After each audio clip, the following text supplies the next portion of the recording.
ada di tempat ini maupun yang ada di rumah. Saat ini kita akan memulai ibadah sekolah minggu kita.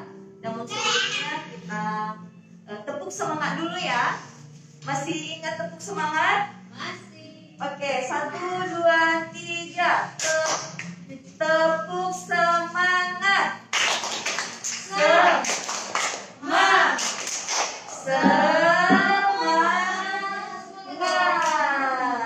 Oke. Nah, adik-adik yang dikasihi Tuhan, kita akan memulai ibadah kita. Mari kita mempersiapkan hati kita. Kita masuk dalam rumah kudusnya Tuhan. Kita nyanyikan pujian Bapa Engkau baik, selalu baik kepadaku.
Bersatu di dalam doa.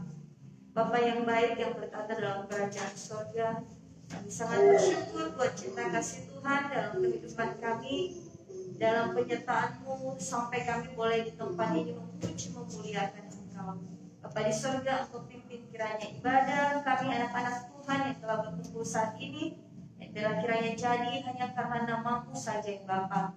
Tolong kami semua bagian melayani maupun anak-anak Tuhan yang duduk yang mendengar firman Tuhan, biar kiranya hikmat daripada Tuhan menyertai kami. Dalam nama Yesus Kristus kami berdoa dan bersyukur. Amin. Amin. Nah, saat ini kita akan nyanyikan pujian Big or Small. Oke, Kak Ismona ke depan untuk kasih kita gerakannya. Ayo.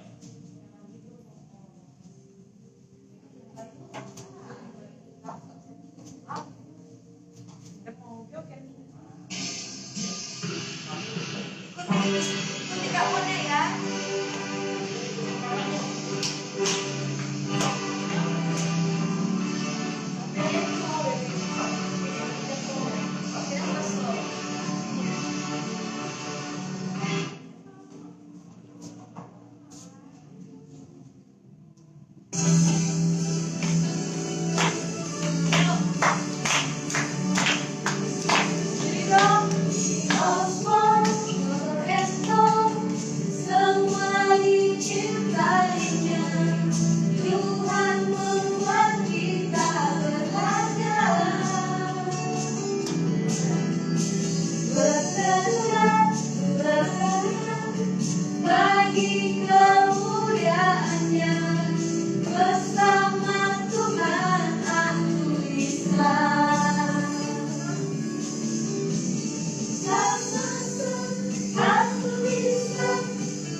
Saat ini kita akan mendengarkan firman Tuhan yang akan disampaikan oleh Kak Kezia.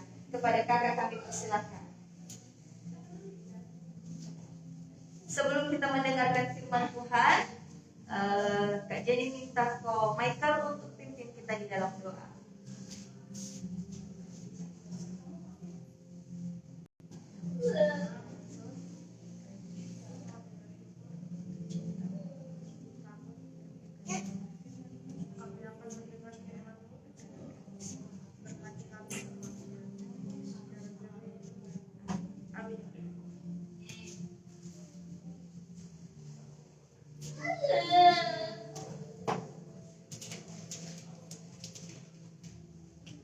Halo teman-teman, shalom.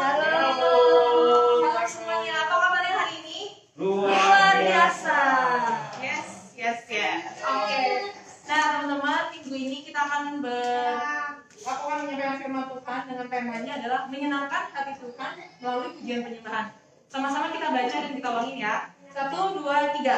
Menyenangkan hati Tuhan melalui pujian dan penyembahan. Oke, next Cheris. Nah, minggu lalu ada yang hafalan nih? Ada yang hafalan? Oke, kalau enggak kita mau baca bareng-bareng ayat hafalan kita di Yohanes 4 ayat 24. 1, 2, 3.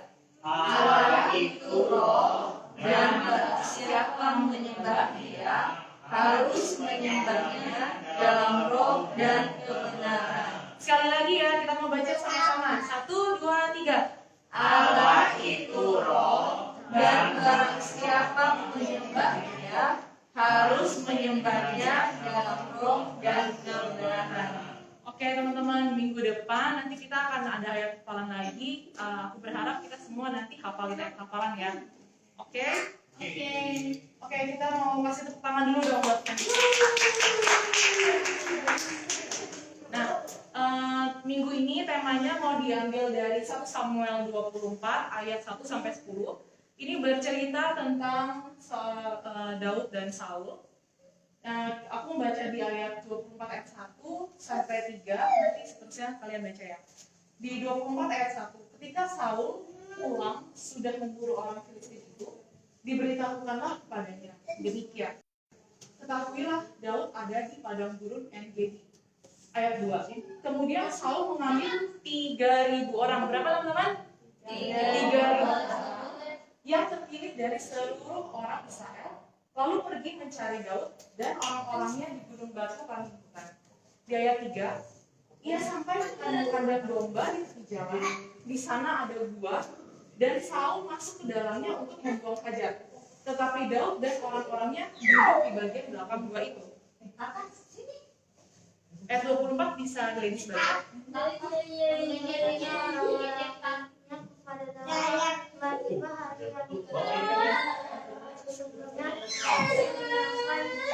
Dalam samamu.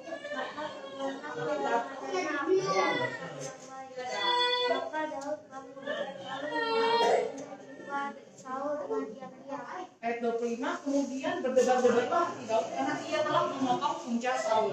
Lalu berkatalah ia kepada orang-orangnya dijawabkan, Tuhanlah kiranya daripadaku untuk melakukan hal yang demikian kepada Tuanku, kepada orang yang diurapi Tuhan, yakni menjamah dia sebab dialah orang yang diurapi Tuhan. Daud mencegah orang-orangnya dengan perkataan itu. Ia tidak mengizinkan mereka bangkit menyerang Saul. Sementara itu Saul telah bangun dan meninggalkan gua itu, hendak melanjutkan perjalanannya. Di ayat 8, kemudian bangunlah Daud. Ia keluar dari dalam gua itu dan berseru kepada Saul dari belakang, katanya, Tuanku Raja. Saul menoleh ke belakang. Lalu Daud berlutut dengan mukanya ke tanah dan sujud menyembah Saul. Lalu berkatalah Daud kepada Saul, mengapa engkau mendengarkan perkataan orang yang mengatakan sungguhnya Daud mengikhtiarkan celakamu? Di ayat 10, ketahuilah pada hari ini matamu sendiri melihat bahwa Tuhan sekarang menyerahkan engkau ke dalam tanganku. Di dalam gua itu ada orang yang menyuruh aku membunuh engkau, tetapi aku merasa sayang kepadamu karena pikirku, aku tidak akan menjamah Tuanku, sebab dialah ada orang yang diurapi Tuhan. Amin teman-teman. Amin. Kita mau belajar. Nah ini nih yang tadi ayat Alkitab yang kita baca tadi. Maksudnya gimana sih dari 1 Samuel 24? Nah, jadi ini teman-teman, ini adalah Daud nih. Daud menggembalakan apa? Di sini ada apa? Domba, ada kambing. Jumlahnya berapa? 3 jumlahnya. Nah, jadi Daud itu adalah orang yang menggembalakan kambing domba. Dia dipercaya sama Tuhannya untuk menggembalakan kambing dan domba. Dia tuh setia, dan Daud itu suka memuji Tuhan. Dia menggunakan kecapi alat musik zaman dulu. Kalau kita sekarang ada gitar memuji Tuhan. Nah, Daud itu menjadi salah satu prajurit Israel. Kalian tahu nggak apa artinya prajurit? Tentara Israel. Biasa tentara gimana sih bajunya? Pakai baju baja, pakai pedang, bawa tombak gitu ya, untuk berperang melawan musuh. Nah, Daud ini teman-teman, dia itu karena dia suka memuji Tuhan, dia suka nyanyi haleluya sambil memainkan kecapinya dia. Ada urapan Tuhan turun ke atas Daud. Nah, sehingga dia itu berhasil mengalahkan berapa teman-teman? Puluhan ribu tentara musuh. Nah, ada di sini namanya Raja Saul. Raja Saul, lihat nih mukanya. Kira-kira mukanya senang atau sedih? Atau marah? Marah. Mukanya marah ya? Kok marah sih? Kenapa Raja Saul marah sama Daud? Nah, Raja Saul tuh marah sama Daud karena dia mendengar, waktu Daud pulang habis dari berperang, dia pulang, masyarakatnya semua rakyatnya bilang, oh, Daud gitu. Nah, si Raja Saul ini marah. Kok rakyatnya lebih suka sih sama Daud daripada sama aku gitu. Wah, aku kayaknya harus membunuh Daud biar dia nggak muncul lagi di hadapan rakyatku, katanya gitu. Tadi di ayat Alkitab dikatakan Raja Saul mengirim berapa?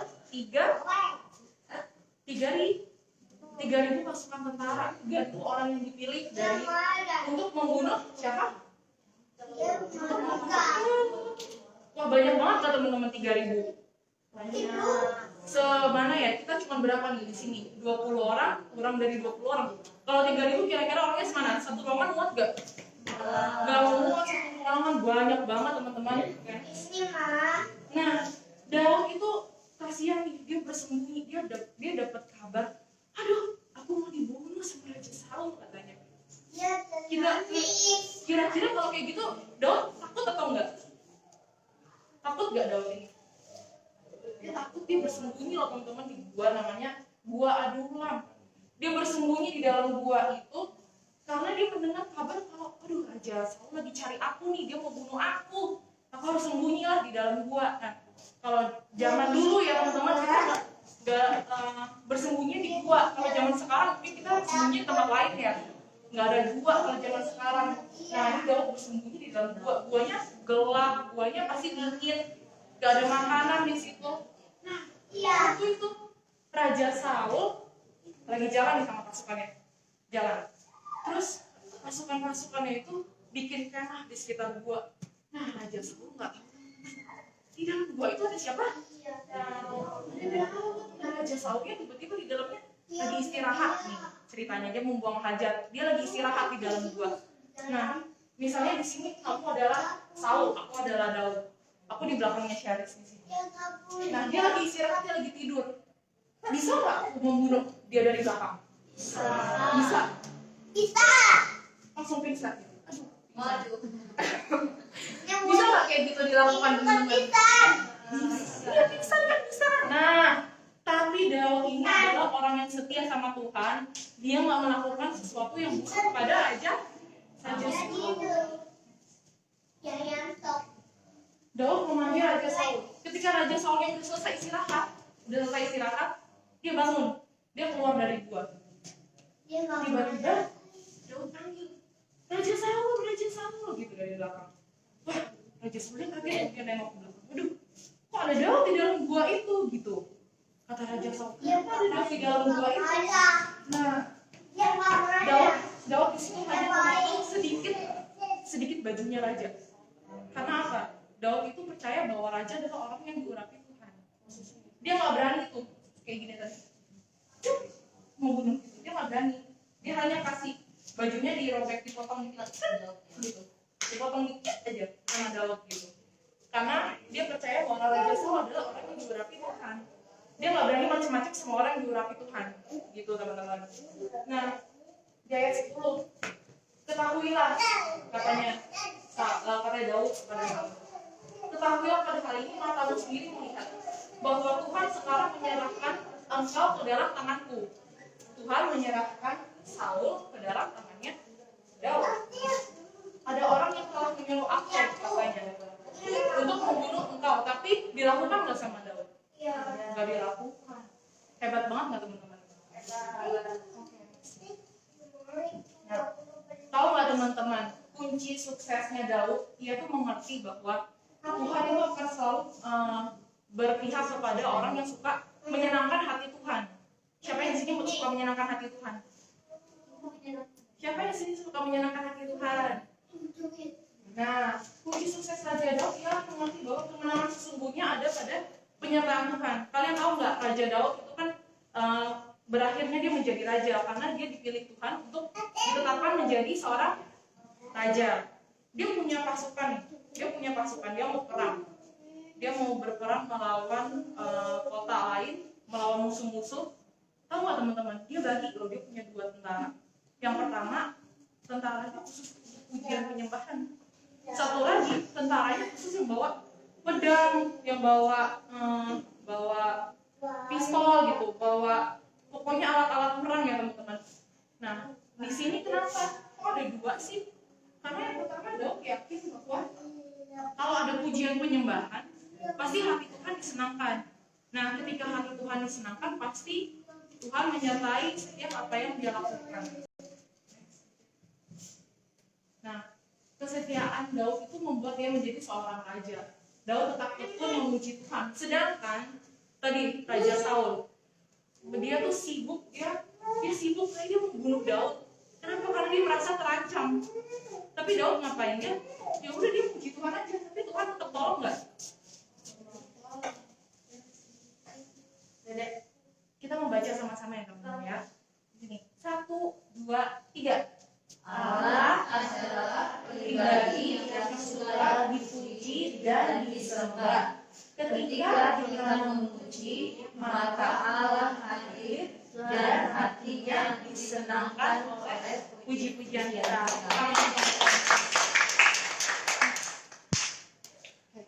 Makanya Nadia, siapa yang di sini suka memuji dan menyembah Tuhan? Siapa yang suka memuji dan menyembah Tuhan? Teman-teman, kita harus suka memuji dan menyembah Tuhan ya, supaya kita disertai Tuhan dalam setiap apa yang kita lakukan.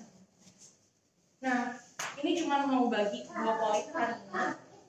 Bagaimana sih cara menyenangkan hati Tuhan melalui pujian? Tadi kita udah melompat, ya kan? Nah, tadi yang dibawain sama Kak Jenny sama menari buat Tuhan, kita sampai ini, sampai lompat. Nah, kita bagaimana sih caranya menaikkan lagu pujian dan penyembahan? Kita bisa caranya macam-macam kan? Kita bisa menari, kita bisa menyanyi, kita bisa angkat tangan, kita bisa melompat buat Tuhan. Itu kita percaya pasti Tuhan akan disenangkan melalui setiap pujian. Nah, yang kedua, lihat nggak isinya ada apa? Apa itu? Singa. Oh, singa. Ini ada apa di sini? Domba. Singanya mau makan kambing dombanya, teman-teman. Waktu Daud lagi menggembalakan, di sini ada singa tiba-tiba. Gimana suara singa?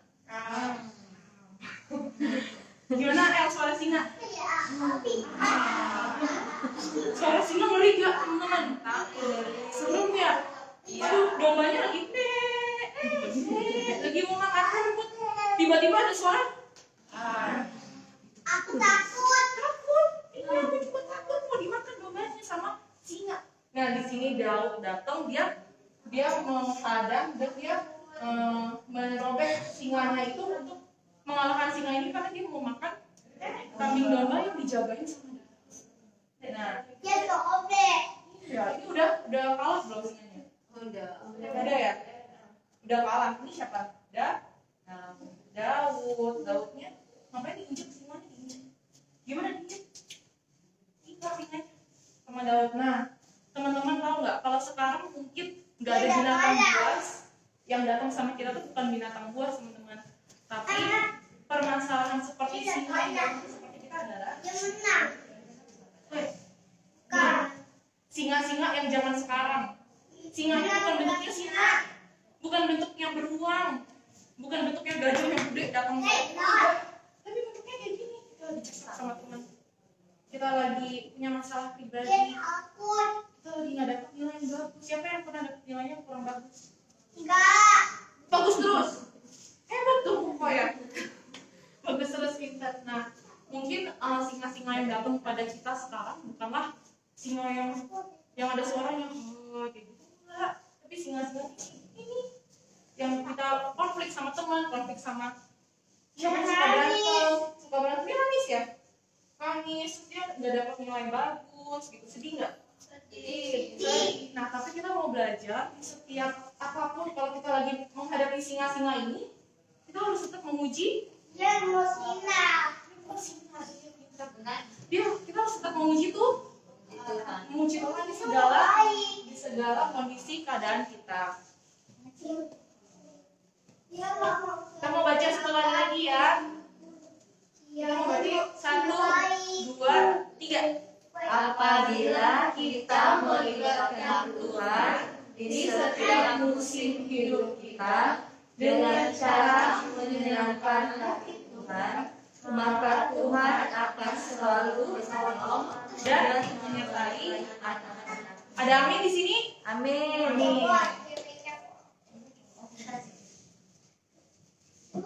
Mau sama-sama ya teman-teman. Minggu depan ditanya lagi sama kakak Jenny, kakak Mona, apa sih ayat hafalannya pendek doang kok, teman-teman. Gunanya apa sih menghafalkan ayat hafalan? Di saat kita menghadapi masalah, kita ingat nih, oh iya di sekolah minggu kemarin di Ilham diajarin ya, waktu kalau lagi sedih ada ayat hafalan yang muncul. Kalau kita lagi dapat masalah ada ayat Alkitab yang muncul. Kita mau baca sama-sama. Oke, kita mau baca dari atas nih yuk. 1, 2, 3. Mazmur 71 ayat 8. Mulutku penuh dengan puji-pujian kepadamu, dengan penghormatan kepadamu sepanjang hari. Boleh difoto yang bawa handphone, yang bawa kertas boleh dicatat untuk ayat hafalannya. Oke. Minggu depan siapa yang mau hafalin ayat hafalan? Angkat tangannya. Oke, puji Tuhan ya teman-teman. Nah, semoga apa yang disampaikan pada hari ini semuanya kita mau belajar, teman-teman, dari kecil kita mau suka memuji dan menyembah Tuhan untuk apa? Menyenangkan hati Tuhan. Kalau Tuhan disenangkan, kira-kira doa kita dijawab nggak sama Tuhan? Dijawab. Kalau hati Tuhan disenangkan, kira-kira apa yang kita minta Tuhan kasih nggak? Kasih. Nah itu teman-teman untuk khotbah hari ini. Sekarang mari kita sama-sama mau karena kita mau tutup mata, kita mau berdoa ya. Tuhan Yesus, terima kasih untuk firman Tuhan yang diberikan pada hari ini.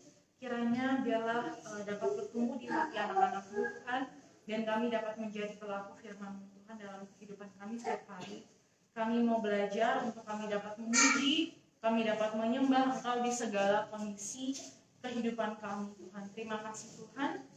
Sama-sama yang percaya, kita boleh berkata, amin. Thank you semuanya. Tepuk tangan dulu dong buat Tuhan Yesus.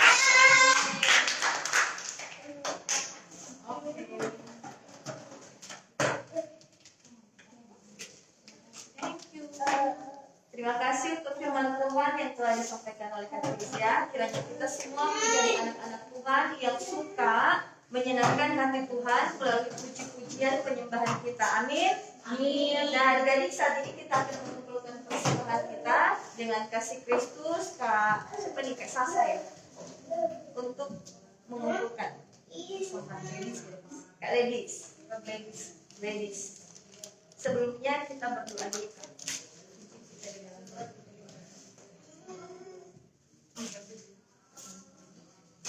Mari kita berdoa ya.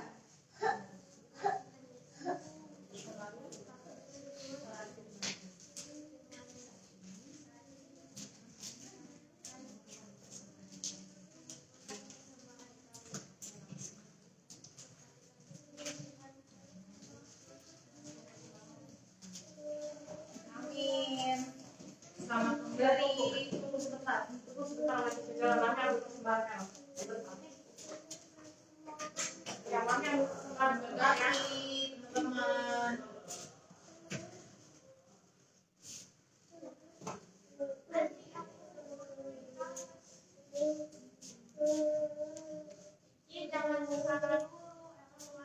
Oke, siapa yang mau kasih? Aku gak ada. Nanti ya, ini lagi mau Aku gak ada. Kita tunggu ya.